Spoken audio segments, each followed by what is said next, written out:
In this session, we're going to be talking about reforming culture, which is such an important conversation for us as leaders to engage into. Because culture really speaks to the way of life, the way we do things, the way we live, which is a huge component of leadership, especially in the time in which we live. You know, Simon Sinek, a leadership expert, has made truckloads of money talking about the why behind the what. But I wonder if there's a conversation that we should be having around the way behind the what, the way we do things. Every nation, every people group have a different way of doing things. I remember going to Spain as a kid with my parents and kind of experiencing their culture of siesta, this idea of having a sleep in the hottest part of the day. I remember hating it as a child, but now as an adult, I think it's like a brilliant idea. In fact, I think I'm half Spanish. You can call me Domingo. You know, there's just this idea that different people groups, different families, different households, different nations have different ways of being and doing and living. This became so evident to me like 13 years ago when I got married to Louise. Like literally, there was a war of cultures. You know, we got married and I guess for us, we'd bought into this idea that marriage was about romance, it was about love, it was about life, it was about laughter. It was about relationship. No one really prepared us for the brutal reality of what it would mean to bring two different living cultures under the same house. I remember us getting into a tiffy about finances. You know, that was, for the first year, that was a real challenge for us to negotiate because we carried different values to do with finances. And because we had different values, we behaved in different ways. We needed a sofa, right? Because when I got married, the only thing I bought to that marriage was an old kind of sofa bed that I had as a 17-year-old.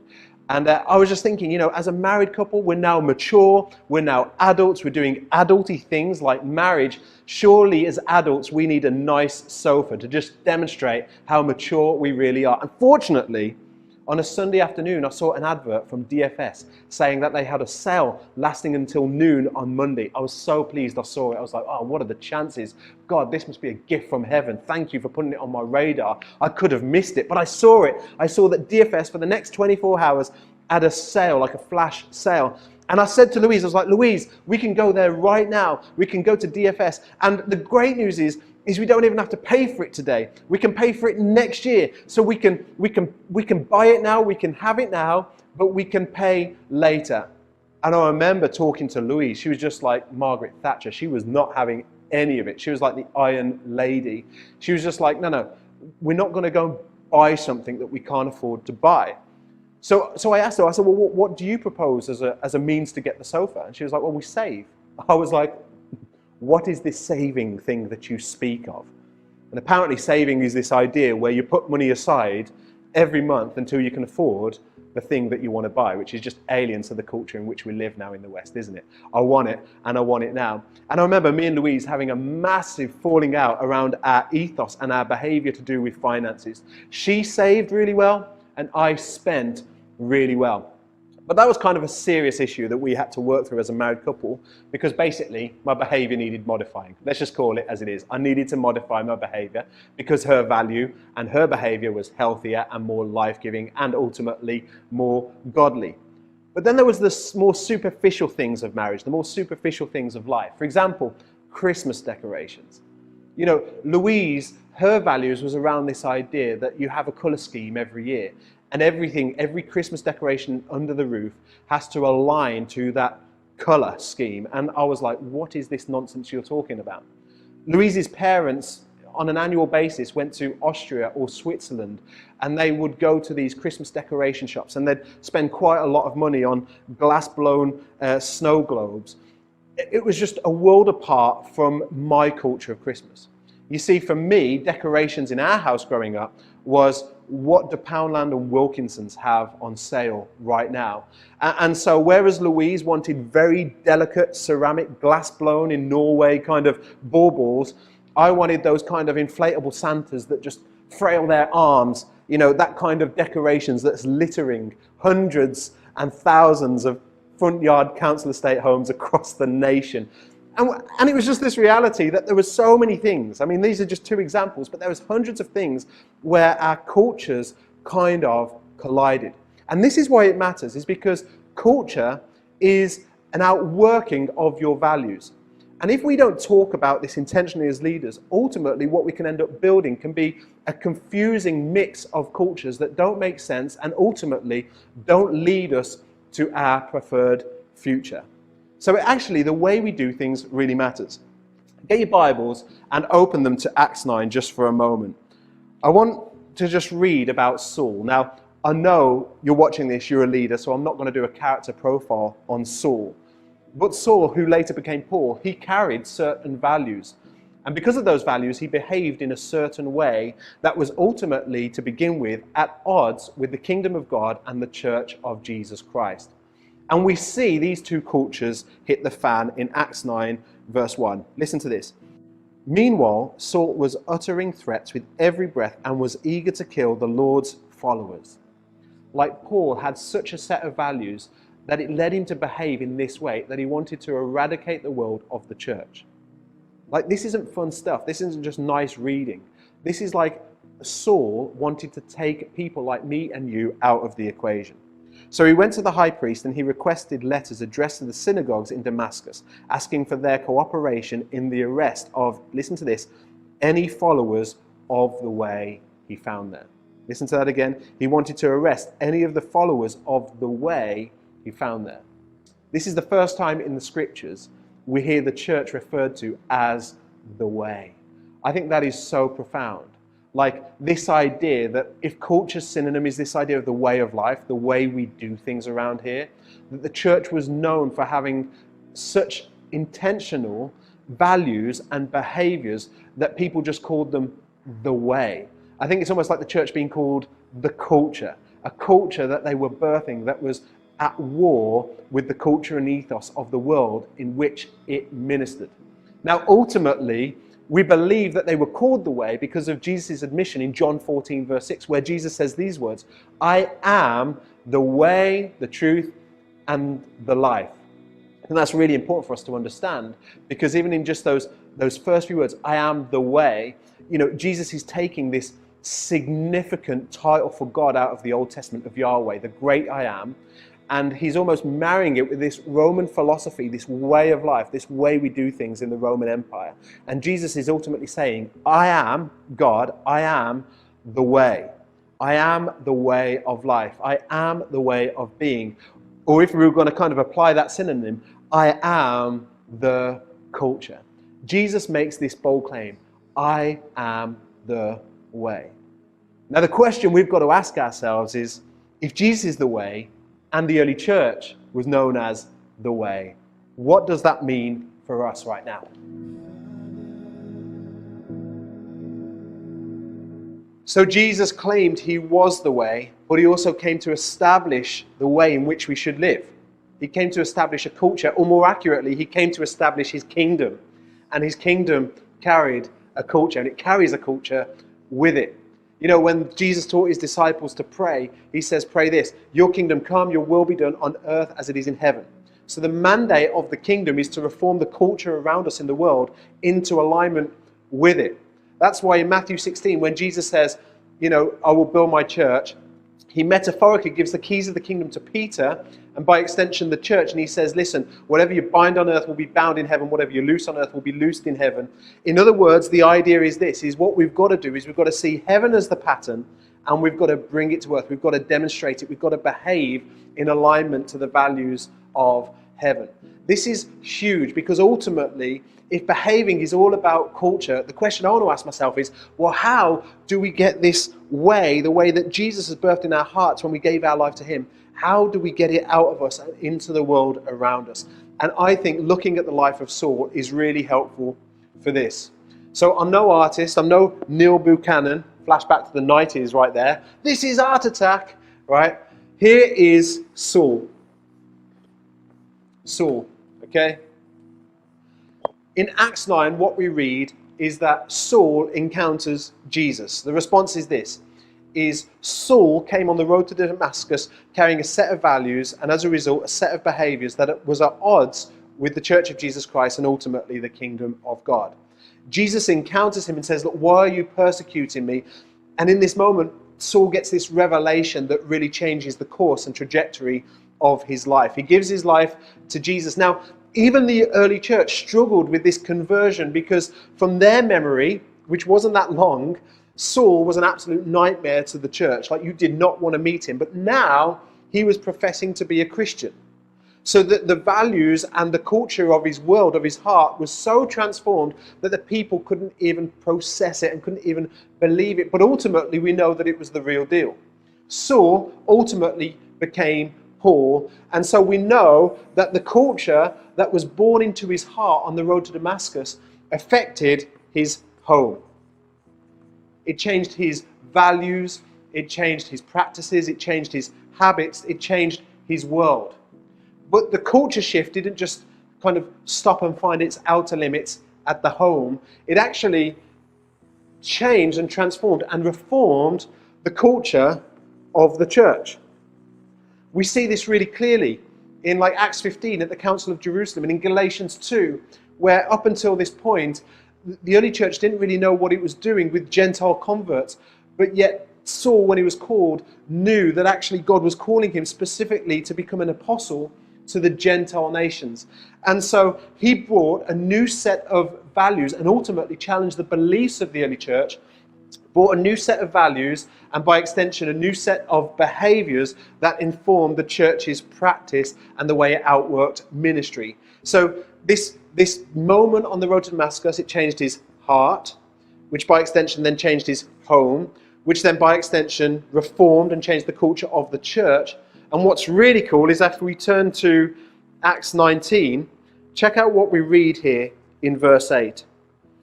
Paul went to the synagogues and preached boldly. This is in the city of Ephesus, a Gentile area. It says, preached boldly for the next 3 months, arguing persuasively about the kingdom of God. But some became stubborn, rejecting his message and publicly speaking against the way. We see that term again, speaking of God's people. You know, in the first part of this talk, we're talking about how Saul was against the way, but now Saul is in the corner on the same team, on the same side as the way, trying to advance the message of the gospel. And he's finding resistance as he's speaking about this in the city of Ephesus.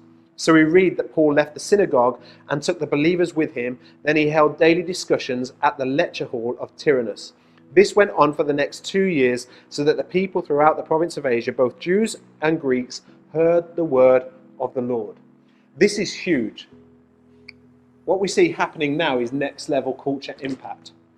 We're seeing that because of the change of thinking and the change of values and the change of behaviors of the church, we are now seeing a reformation of a city. Paul is getting under the skin of the city of Ephesus, and he is lecturing in academic institutes. It's so interesting. In fact, we see the full fallout of this impact in verse 23, chapter 19 in Acts. About that time, serious trouble developed in Ephesus concerning the way. And here we see the term again, the way. There is trouble stirring in this city because of a culture that is carried by people who claim to be Christians, aka the way. It began with Demetrius, a silversmith, who had a large business manufacturing silver shrines of the Greek goddess Artemis. So here's the big picture. Paul comes into Ephesus and he starts ministering in the synagogues, talking to both Jews and Greeks, like he's just trying to win souls for Christ. But they reject him. So he goes into the academic institutes and starts lecturing in the halls of Tyrannus, right? And for the next 2 years, we're seeing that a huge swathe and portion of the people, Greeks and Jews living in Ephesus, are hearing the word of the Lord. So much so that this truth is getting under the skin of the city, and we're seeing citywide impact. That the trades and the guilds that were there, set up to produce idols for the goddess Artemis, were now being redundant because people were no longer wanting to purchase and worship false idols. It's like revival. This is wild. This is crazy.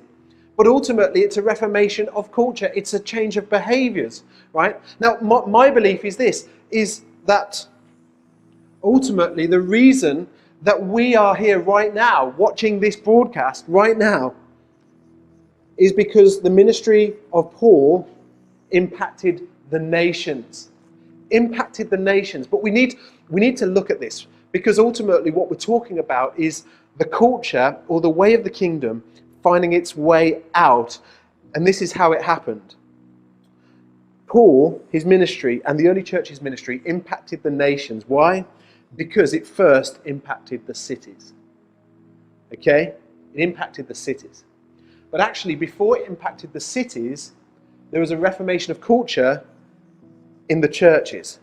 There was a shift of culture in the church. So, the disciples could never have impacted the cities until they addressed properly the culture of the churches. And the reason that the impact in the church was so great was because there was first a reformation of culture in the homes of the early church. And then ultimately, the reason that there was a shift in the home was because of a reformation of a way of being in the hearts of men and women who proclaimed and professed to be Christians. Now, here's the big picture. If we want to impact the nations, we don't just go from here to there. There is a process. There's a process that the culture finds its way out. And it's this: if you want to impact the nations, we've got to impact our cities. If we want to impact our cities, we've got to bring reformation of culture and a way of being in the churches. And if we want to see a transformation and a reformation of churches, we've got to impact our homes as leaders. Paul's serious about this stuff, right? To Timothy, his letter says, listen, if you want to lead the church, you've got to manage your household well, because how can you lead the church if you can't lead your own home? So if you want to bring reformation of culture here in the church, you've got to start at home. But before it can find root and life in the home, it needs to be at work in your heart. This is massive. I think about the words of Solomon in Proverbs 4. He says, above all else, right? This is really the skeleton key to the book of Proverbs. Above all else, it's in verse 23, chapter 4, guard your heart, for it determines the course of your life. In other words, guard this. Allow the reality of the kingdom and the culture that God is birthing on the inside of you to find life here, to guard it and protect it and allow it to determine the course of the life that wants to be lived out through you. This conversation applies to our movement, it applies to our churches, but it also applies to our households, to our children, to our marriages, and maybe most importantly, it applies to our hearts. It applies to us as individuals. You can't bring culture to the nations unless you can bring it to your home. So this kind of just raises a big question in my head, right? If we can identify the way or the culture of the church that God is calling us to build, how do we establish it? Let's look at that.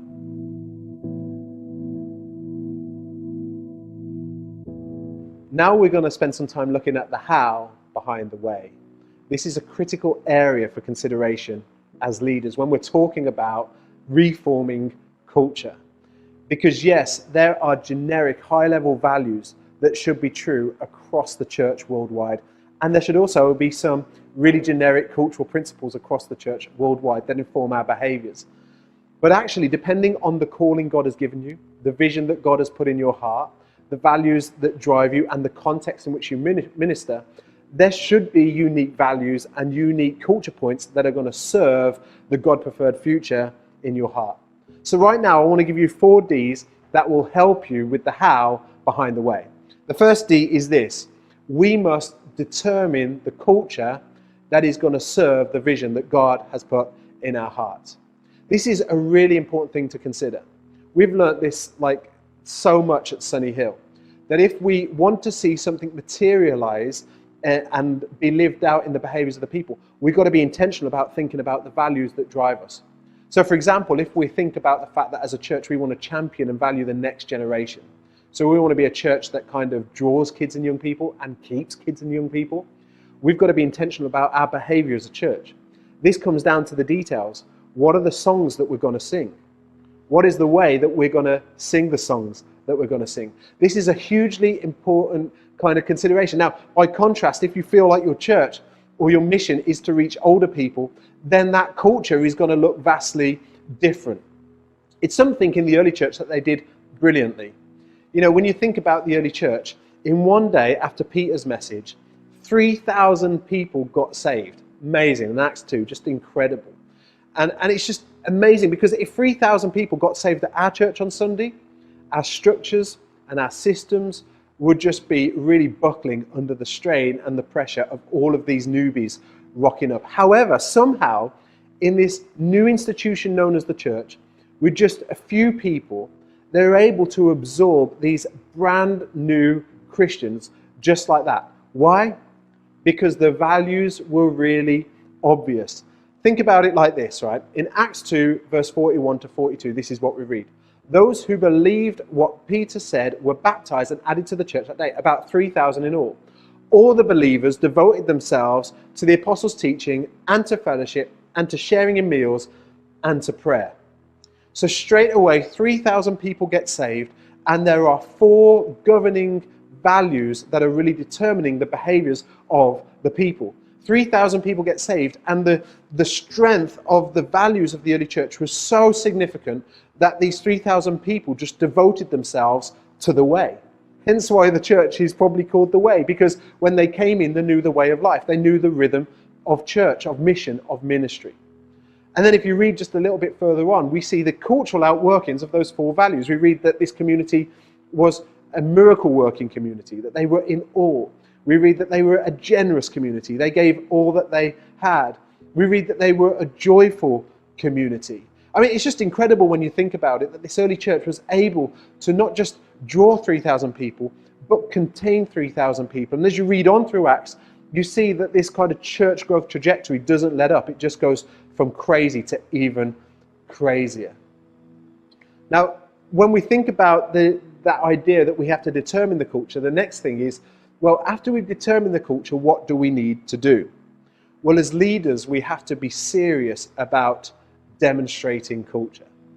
So actually, this is a huge kind of part of the intentionality we put into life at Sunny Hill. Myself and my wife Louise, that leads Sunny Hill Church, we're so intentional about demonstrating our next-gen culture. Now, what I mean by that is, if we are going to sing certain songs and we're going to sing them in this sort of way, you'll be hard-pressed to find anyone in the church who embodies those cultural behaviors bigger and more expressive than myself and Louise.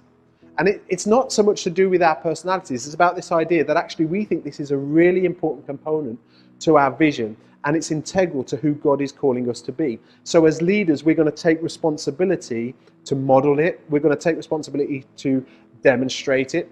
I think about it like Paul, when he writes to the church in Corinth, he says these really bold words. He says this, he says, I urge you to imitate me. I mean, that's massive, isn't it? Paul's saying to the church in Corinth, come on, imitate me. Like, we would say that's kind of an arrogant streak there. Like, we would say, no, imitate Christ. But Paul is so confident in what he's demonstrating that he says, like, if you're struggling to imitate Christ, imitate me as I imitate Christ. That's what he goes on to say in 1 Corinthians 4, verse 16. And there's 2 principles we can learn there from what Paul says. First of all, Paul was living in such a way that he could give that confident instruction. And second of all, he was living in such a big and clear way that people could easily copy it. Think about that when we're talking about church. At Christmas time, a few months ago, I had this moment where a relatively new Christian came and spoke to me after church one Sunday. And she said, listen, Dom, I've heard you and the team, and you talk about the importance of tithing and giving, like giving financially and sacrificially to the church. Yet I watch the offering time on a Sunday, and I never see the leaders putting anything in the offering bucket. Now, at first I was like, who the heng deng do you think you are, talking about our leaders' kind of approach to giving, right? But after the initial immaturity outburst, obviously I didn't say that to her, but after the initial shock and possible offense, I realized that her observation was really profound and we needed to address something as a result. Because actually, just because she couldn't see it didn't mean it wasn't happening. The truth is that our leaders at Sunny Hill are highly intentional by being faithful in their giving, but we do it through direct debit. Now that's really cool because it means the heart's right. However, as leaders, we need to model it. People don't just need to know we give, they need to see us give.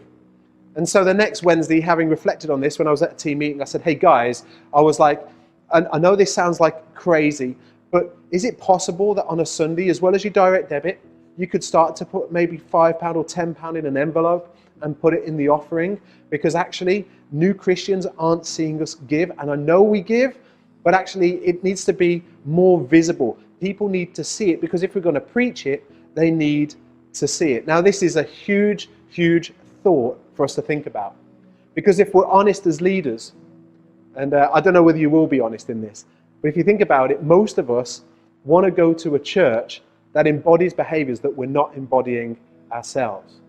So if you want to have a joyful church, you need to demonstrate joyful behavior. If you want to be a generous church, you need to be a generous leader. If you want to have a relational community, you need to be a relational leader. What you demonstrate and what you model is what you replicate, it's what you produce. So you have to demonstrate the culture that God has put in your heart. Now it's time to look at the third D. In light of the fact that we have determined the culture that we think is going to serve the vision, and we have demonstrated, or we are demonstrating the culture that we want to see work itself out in the church, the third thing is really important. We have to disciple it into the people. We have to disciple people into the culture of the way. You know, this is a big conversation for us at Sunny, because one of the things that we have to do intentionally is recondition people and recondition their thinking around the area of worship. Particularly when you think about the fact that, you know, when you draw people who already know Jesus, you know, you might get some Baptists, you might get some Anglicans who all have different ways of worshiping, different ways of living when it comes to praise. And when they come to Sunny Hill, what we're trying to do is, rather than just trying to appease every culture that exists on the face of the earth by singing two old, two new, and two 90s tracks, for example, we want to coach people into not just being willing to go along with it, but actually enjoy being a part of the community that is flourishing by doing this. So we want to disciple people into the way of the culture. We have to teach them and coach them. This is why we sing these songs. This is why we sing them this way, because ultimately we want to draw and hold the next generation. So it's integral. So we're trying to teach maturity in the way we disciple culture, because what we're saying is actually it's not about your preferences, it's about the values and the ethos of the house. Now, some of this is taught, but actually a lot of it is caught. You know, you can speak about it all day long and people can know it, but actually we want to go a step beyond that. We don't just want people to know it. We don't just want people to be able to recite the culture and articulate it. We want them to live it, and we want them to become it, right? We see this kind of truth worked out in the Great Commission in Matthew 28. Jesus tells his disciples, he says, teach these new disciples. Okay, so this is a link to what we're going to see in Acts 2 in the early church. Teach these new disciples to obey all the commands I have given you. In other words, it's not just about information, it's about embodiment. It's about not just knowing the culture and the values, it's about living it out. It's not just about knowing the teachings of Jesus, it's about living the teaching of Jesus in our life. And the teaching of Jesus has to be lived out. And as we talk about our unique context and our unique callings and our unique convictions, as we are building the church that God has ordained and commissioned us to build, we have to understand we don't just teach people, we have to show them how to live it and disciple them in that way. It has to affect the way of the life of our church. And finally, so we have determined culture, we have demonstrated culture, we have disciple culture. Fourthly, we have to defend culture. And this is the final point. We can't afford to be indifferent about the culture that we want to reform. We can't come at it with an apathetic mentality. We have to be intentional and almost aggressive about it. We must disciple people into it, but then we must defend it, because ultimately, brace yourself, when you try to reform a culture, people will criticize it and they'll criticize you. They will complain about it and they'll complain about you. And all of these things are to be expected. It's part and parcel of being a leader. It's part and parcel of being that kind of Moses was in the Old Testament, where God speaks to him and Moses is trying to bring reformation to the people under his leadership. But a process of training is required, because you don't just create culture around the things you celebrate, right? This is really important. And I think Craig Rochelle says this. You don't just form a culture around the things you celebrate. You actually form a culture around the things you tolerate.